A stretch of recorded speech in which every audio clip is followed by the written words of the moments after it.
question is, could you engineer dark energy? And the answer is, You have to know first what it is. you have to first know what it is. But the answer is probably not. I mean, I think it's, if you had to bet, the answer is no. Because remember, it's saying, can you engineer the laws of physics? And if you're stuck in a region, you are generally bound by the laws of physics in that region.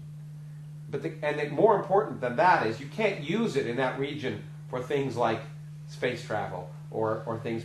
And I say that because there are lots of people who claim you can try and engineer and mine the energy of the vacuum and use it for things.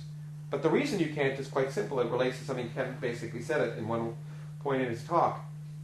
If I could take energy out of empty space and use it, then I'd create a space which had less energy.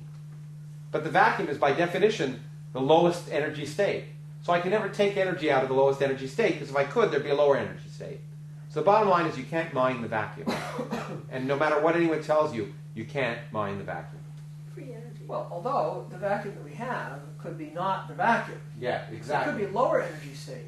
But when somebody tells you that they're going to take energy out of the vacuum, if you should either you say, well, the vacuum is the vacuum, you can't get any energy out of it, or you could say, well, maybe you're right, and there's another lower energy vacuum than the one we have now. In that case, we should leave alone the one we have now, because if you start to move us from the one that we have now into some lower energy one, the thing which is going to happen is that this energy is going to be released everywhere, and huge amounts of energy are going to be released, and it's not going to be what you want. It will not be under control to do this. It's even worse, because it's quite likely that in that new ground state, the laws of physics are different, and things like protons and atoms wouldn't exist.